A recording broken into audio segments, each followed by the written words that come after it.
I'm going to ask you now to talk to your neighbors again and come up with a question that your group wants to ask. And we're going to take questions that way. Okay? Why do you think Paul Krugman and three supposedly liberal economists attacked Gerald Friedman's economic analysis, which is the basis of Bernie's programs? Okay, so the question is, why would Paul Krugman, supposedly, I'm going to use progressive economic analyst, attack Jerry Friedman's analysis of the Sanders program? I'll come back to that. So let's take a couple more. No? You don't want to do it that way? Yeah. Are there any corporations in the United States that practice some sort of version of like socialist, Are there any any companies in the United States that practice something like the economic democracy that I just mentioned? Yeah. Another one. Yep. One of the things that Bernie says is that he's going to fund all of this, raise all this money that we need by taxing the, what did he call it, the speculation on Wall Street.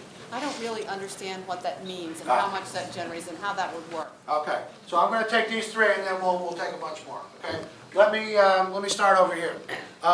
Krugman is a mainstream economist. Okay, he's a Keynesian, so he believes in social democracy. All right, he believes that the government can do things to make capitalism work better. But he's also in a position of privilege. Up until last year, he taught at Princeton. Before that, he taught at MIT. Before that, he taught at Stanford, and he got his graduate degree from MIT. And economists at that level are protective of their tribal privileges. Okay? So only some people get to say certain things. And my friend, Jerry Friedman at UMass, who by the way has a PhD from Harvard, but he's at UMass. He's at it's a place like this, a little bigger, but so he's not part of the club. And the interesting thing, he's not part of the club.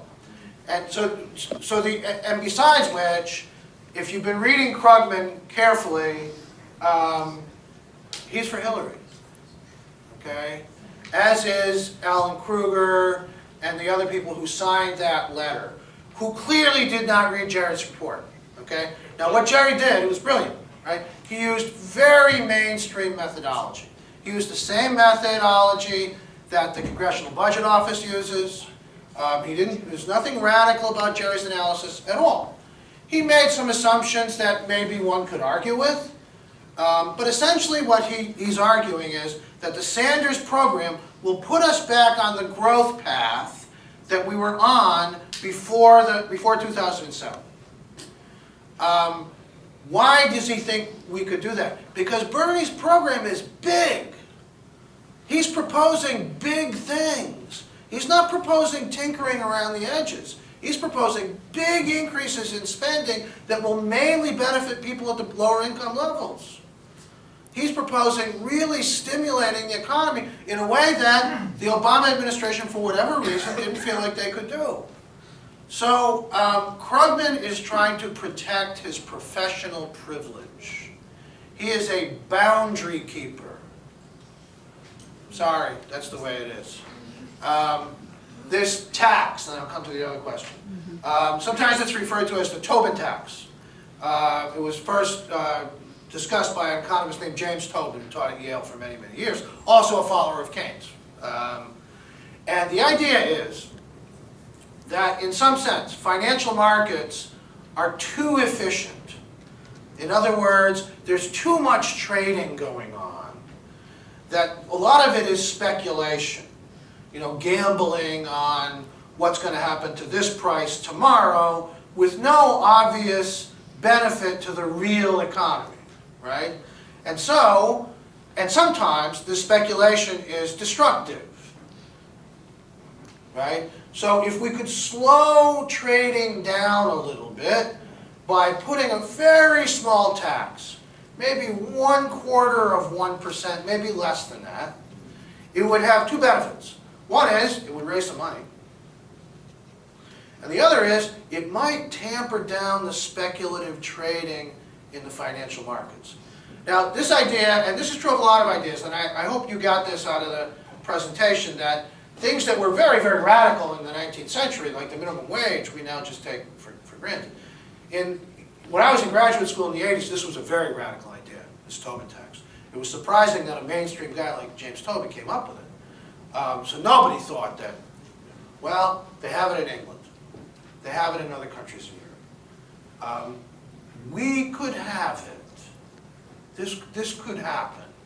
And, you know, what would happen is, like a lot of these things, people would scream that this is going to destroy capitalism, it's going to be awful, it's going to destroy American power and finance and blah, blah, and then it would be imposed, and the next day, nothing. We just go on as if almost nothing happened. So that's what it is. There are more companies that you might know that are cooperatively organized. There is a major retail chain, supermarket chain in the Midwest. In certain pockets, like in Seattle and Cleveland, there are fairly large numbers of cooperatively organized enterprises. Relative to the size of the US economy, though, there's not that many. It's more prevalent in countries like Argentina, Spain, France, the Latin countries. It has to do with the long history of anarchism in those countries, that socialism tended to take the form of anarchism, that the anarchists hated the state as much as they hated the capitalists. And so in those countries there was always a desire not to have state socialism, but to have some kind of worker-controlled system. But it's growing. There's a major hospital in New York City that's now cooperative. My daughter's little tiny timber frame home building company just went cooperative.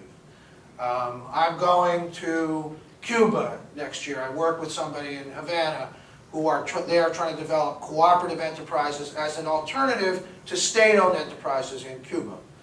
I'm also working with some people in France who are doing this. So it's kind of under the radar in the United States, but it's more prevalent than you might think. And I could send you, if you leave me your email, I can send you some sources to see, you know, where this is happening. Let's take 2 or 3 more. Yeah, Troy. What do you say to people who say that, well, when Bernie becomes president, he really won't be able to govern because, you know, every Democratic congressman has endorsed Hillary. And what do you say to these folks? All right, that's a good one. Let me take a couple more. Yeah, right here. I'm interested in when the Bernie campaign is over, win or lose, like what do we actually do when we wake up to further the movement for democratic socialism? I think you present a lot of great ideas about what democratic socialism is, but it's a movement, it's a political struggle. It's not just an idea that sounds, you know, peachy. Absolutely. Can socialism work in the United States with its diversity of population, its heterogeneity, or whatever, you know? Okay. Can Obama govern? Can Obama govern? He's trying to. Yeah, it's hard though. What has happened to his the Supreme Court appointment? He's going to be. It's going to beat him. Okay. Well, then, if you have confidence there, then you should have confidence that we're Bernie to win. On the day he wins, all those Democratic congressmen and senators who support Hillary now will line up behind Bernie because they like power and they're attracted to power. So I'm not worried about that at all. Can the Republicans be any worse with Bernie than they've been with Obama? I don't think so. Now the key is, let's suppose Bernie gets the nomination. Okay, can the Senate change hands? Okay, well that's very important. You know, can the House, right? If you're really going to do this, listen. The Social Democrats in Sweden had 40 years, so this is a political struggle, and it's not going to end at the Democratic convention or in November at the election. It's going to go on for a long time. So. What's that? It has to. Okay, I don't worry about that But for a think second. There's no, really, I do believe that it's fear for my 7-year-old.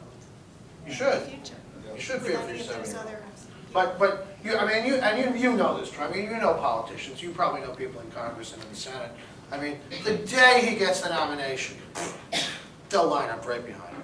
Not a problem. So will the House of Representatives. Yeah. Those Republicans know they're not going to get reelected. I think so. With Trump, and I hope and pray that Trump gets a Republican. Be careful what you hope for. Very, very careful what you hope for. Be very careful with that. Let me do this one and then the other one. I'm not a politician and I'm not an organizer, okay? I do what I do.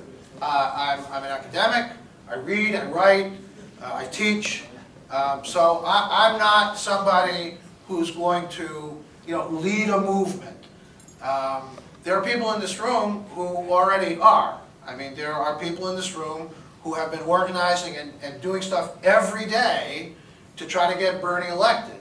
And they're going to have to figure out where this movement goes from here. One of the problems in the United States is we don't have an institutionalized left.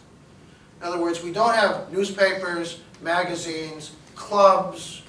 We don't have a party. Bernie's not even a Democrat, right? So we lack the institutions that create continuity on the left. And we need to build those. Go ahead. I'll just say that we have started a Democratic Socialist America branch, or restarted a Democratic Socialist America branch in Providence, where primarily the people who live down there, people are interested. The campaign's going to end. I'm out there, I've been canvassing in New Hampshire, working in Massachusetts. The campaign's going to end, and what do we do with all the energy? DSA has a long history. It's a very democratic organization. It's exciting. There's young people, there's old people, it's national. Look us up, come talk to me afterwards. We need an institutional left, and political campaigns don't do it. We don't want everyone to go home after the election's done. Okay, we said no speeches, but that was important, so.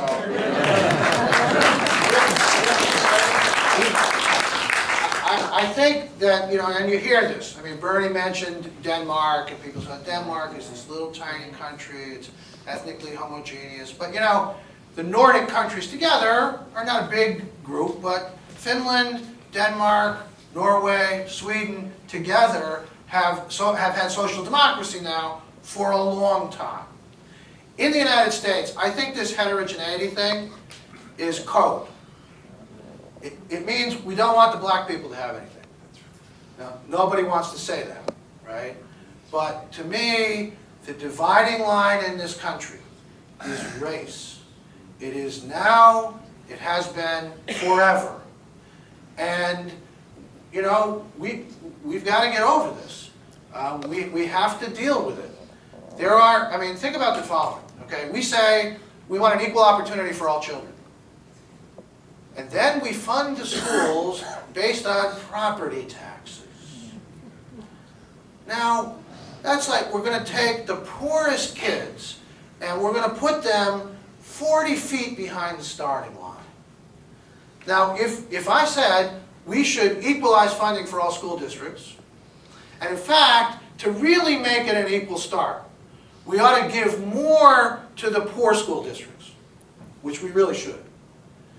The people in Barrington, and they're probably very nice people, they pet their dogs, they love their children, but the people in Barrington would rather blow up their schools than do that, okay?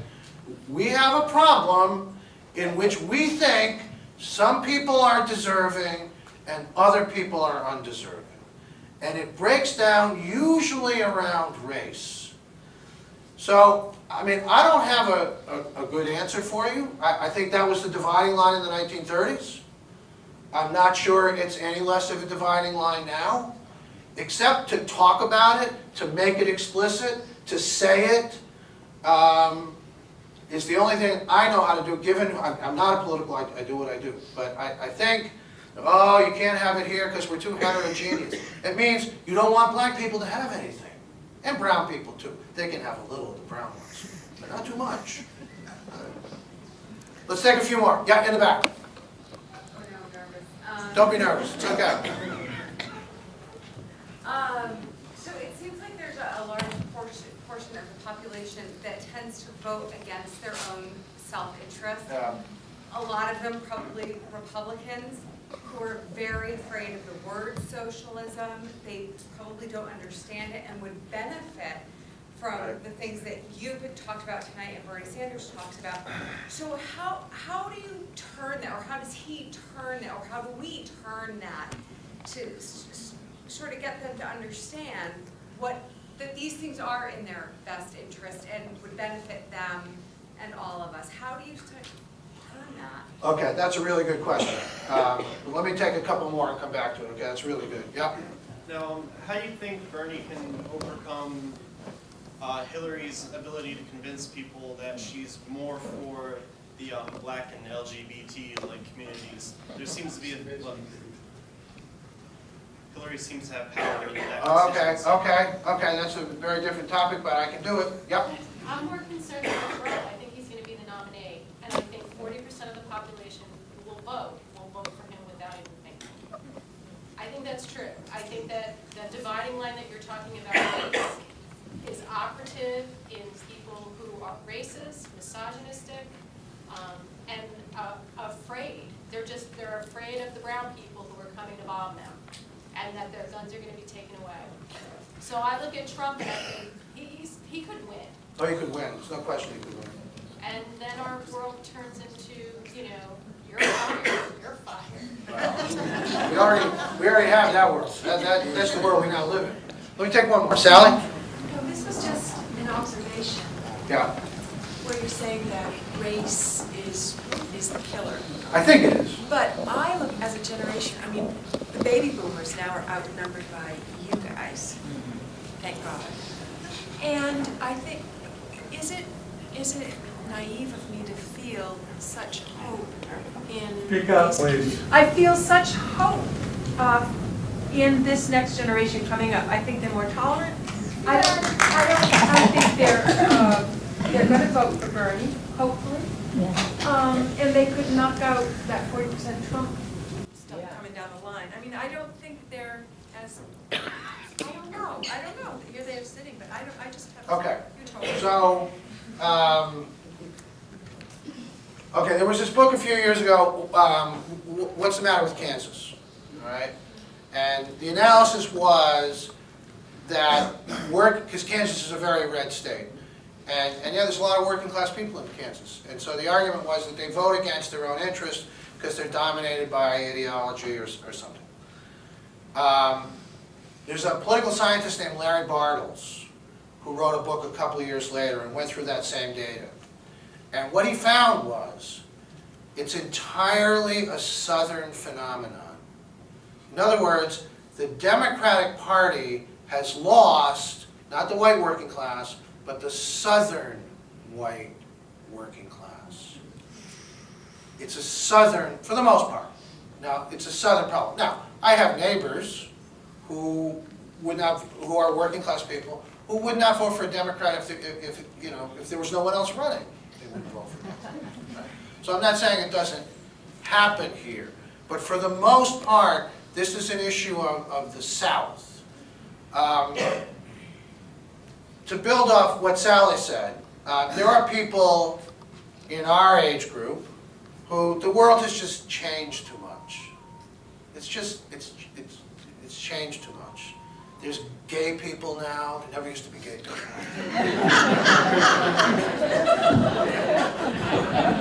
Nobody was gay in the 70s.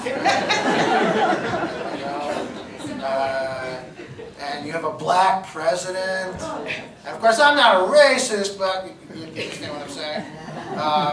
The world is just, gay people are getting married, and it's too hard. It's too hard. We had neighbors who were much better off with Obama than they would have been with Romney or McCain. And one of the neighbors actually cried. Isn't that true? Cried when Obama won because it was just so sad. So I think the cultural change is too hard for some older people to handle. But in terms of the white working class as a whole, it's mostly a Southern phenomenon.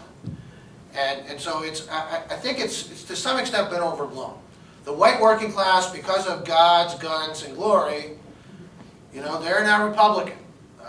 And it's remarkable that they were solidly Democratic because of race for 100 some odd years, and now they're solidly Republican, again, because of race, mostly. What was the other, there was another,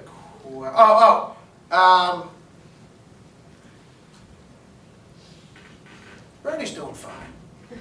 He's doing fine. I mean, you know, people in organizations that have long been tied to the Clintons are going to vote for Hillary. They're just going to do that. And Bernie's just got to keep pounding on that door. He's genuinely anti-racist throughout his entire adult life. But the Clintons have been around a long time. And, you know, they've built up these relationships over a long period of time. I think Madeleine Albright and Gloria Steinem embarrassed themselves. And I think things like that, where they, you know, they're so overconfident in a certain way that they undermine themselves. But to some extent, there's not a lot you can do about that, because the Clintons have been around a long time. I don't know what to say about. I mean, I have a lot of faith that things are changing generationally too,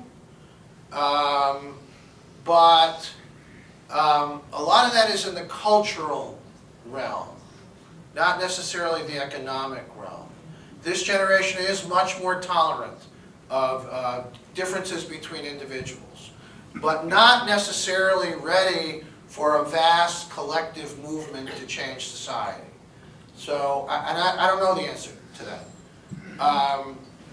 Free education. What's that? Free education. College. Well, this is why that's brilliant. Yeah. It's brilliant. Yeah. And you know, some of my colleagues went, well, it'll be a problem because then whatever's the never mind about that, right? It's on the table now to talk about education as a right of all people. Now, I frankly think the notion that everybody should go to college is nuts. You know, we don't need. I mean, we don't need more of those people. You know.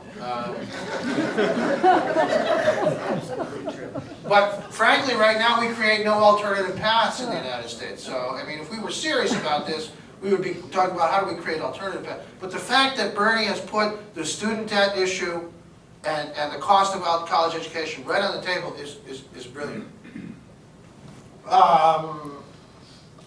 Yes, and this is going to be it. One more round. Well, I don't want to think with my wife. Somebody up here asked a question I don't think you touched on, and that was for somebody that opposes Bernie and the ideals, these are things that would help them, that would help the working class. And why are the working class opposed to the things that would help them? Oh, okay, because I think I did answer it, but it's because it's not always about economics. I mean, I'm an economist, I think the economy is important, but it's not always about economics. It's about culture. It's about ethnicity. It's about race. It's about gender. It's about sexuality. It's about all kinds of other things. And so I don't think they're irrational. They may be voting against their economic interest, but they're voting their cultural interest. And for those people, culture matters more to them.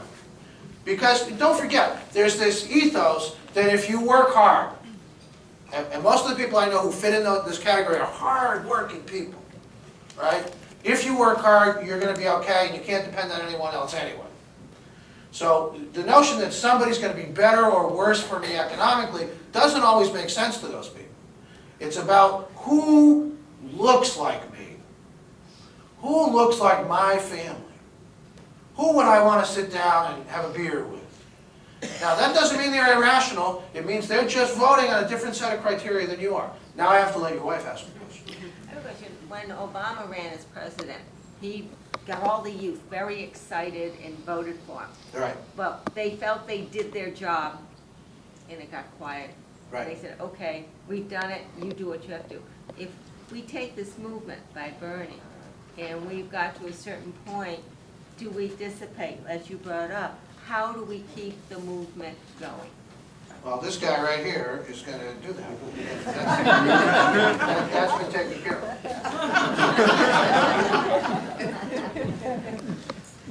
Let's take one more round and we'll be done. Yeah. Okay, I'm not sure it's a question, but to Sally's comment, I mean, I feel the same hope that you feel about younger people, but it's tempered by a fear that we're going to screw it up before they're ready to take over the reins. So to the young people in the audience, it's important to get on Facebook and be in touch with your friends. They have to vote in the primaries. They can't wait until November. That's a good comment. I think it also is troublesome that the turnouts at the primaries and the Republican primaries and caucuses is breaking records in each state. And unless the Democrats get behind it, there's no use even discussing it. People have to vote. People have to vote. I mean, and I think that's a very good comment, that you know, young people got to get their friends out to the polls. I mean, that's very important. I don't necessarily have too much trust in polling data, but right now, Bernie beats anybody the Republicans put up. So I'm not that worried about the general election, and people will come out, you know, and there will be that enthusiasm. But I think the comment about, you know, getting the word out to your friends is very important. One last thing, this gentleman right here. Of course, some time ago, they said perception is reality. So the perception of a lot of these people that they have of what's going on is not necessarily reality, and that's being controlled, I think, by the media. So to what extent do you think the media actually will control the elections? Is it more important than the real economics that we were discussing here? Well, look at the New York Times coverage of the Bernie Sanders campaign. It has been awful. I mean, really awful. That article the other day about how Clinton is so far ahead in the delegate race, that was all baloney. It was just all baloney. That's the newspaper of record, right? I mean, this isn't like the Good 5-cent Cigar, which is a fine paper. So I think the corporate media is a big problem. And of course, the right wing has created this myth that there's a liberal media, but the right wing controls radio. So I think the media is a huge problem. And that's why events like this, you know, where we talk to each other, it's like Occupy, you know? I mean, I remember going down and seeing Jonathan there, you know? I mean, just some guy from South Kingstown that I knew. And you go to a place like that, or you come to something like this, or you go to the event Friday night that the South County group is running, and you know you're not alone. You're with other people, and you filter out that nonsense. And the thing that has changed, and that's why the Facebook comment is important, there's an ability now to get around. You can do it, right? And in the younger generation, like, nobody watches TV. Right? That's like for old people. The notion that you would watch a television show at a particular time, at a particular night, who does that? Right? So there are now ways around the corporate media that especially are accessible to young people. I think Robert wants to say one or two things. I wanted to add on the political scene. I went on the Working Families website, and they have a new branch in Rhode Island.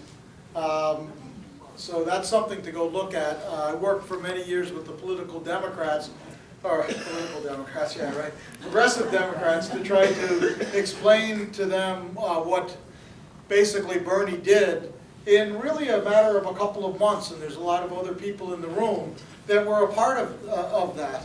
Our governor doesn't know what we're talking about, for example. So there's a lot of progress to be made. When the Republicans took over the discussion, they did it by taking over school boards. They did it by taking over the water boards.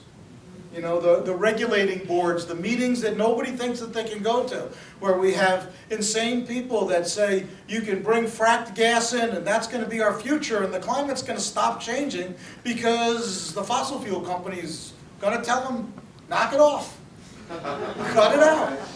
So that's where it really begins, is in each one and every one of the steps. And it'd be great to see people staying involved for the long haul, because we don't have 30 years.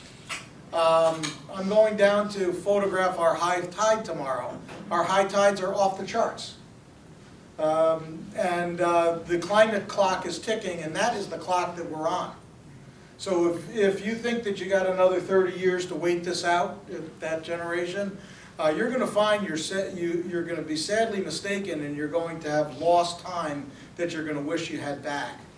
So we're going to have a couple of revolutionary things happening this weekend. We have a flyer that Maggie's going to give out where we're going to get our delegates on their ballot and to start to get the Democratic Party back under control of progressive principles, which is what makes them an alternative party. And we're going to be doing Get Out the Vote things up in Massachusetts. That's a Super Tuesday, one of the few liberal states in Super Tuesday. And we're going to do this all the way to the convention, because all this has to happen. And so we're going to have to keep pushing and pushing and pushing. And I wanted to get back to something that you said. Margaret Thatcher was brilliant in saying there was no alternative. That's what we need to say. Yeah. When they say you can't have that, you just say that's not an alternative. And that will change. That will change the discussion. So I hope we're going to put this up online. I wanted to tell you, RI Future. Does everybody know about the RI Future blog? Steve Alquist is an amazing citizen journalist and covers all the things. He actually got our protest of to help the Syrian families on national TV, because our people that have their station across the street from the State House couldn't find a camera to go up there and do it. So I want you all to stay involved. We're South County, for Bernie Sanders on Facebook. Sign up on our Facebook, pick up some things. Come down Friday to, not the Artifact, One-Way Gallery in Narragansett. to the One-Way Gallery in Narragansett. We have a different way that we do politics in Rhode Island. It's sort of part politics and part social. And so we're going to have music. We're going to have chances to talk. And like Rick had mentioned, there used to be salons.